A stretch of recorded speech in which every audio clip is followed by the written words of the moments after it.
जय जोहार। स्वागत है आप मन के न्यूज 36 में। मैं आप मन संग सना बेरा है खबर में विस्तार से नजर डाले के आवा देखथन खबर 36। कोरोना के संक्रमण प्रदेश भर में अब भयानक रूप लेवत जाथे। दुर्ग जिला सबले ज्यादा प्रभावित है।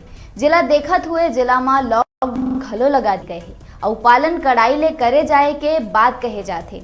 जिला में अब लॉकडाउन ला औ कड़ा करे के आदेश कलेक्टर हा जारी करिस, जेमा 9 ले 14 अप्रैल तक जम्मू बैंक ला बंद करे के आदेश जारी करे गए हैं।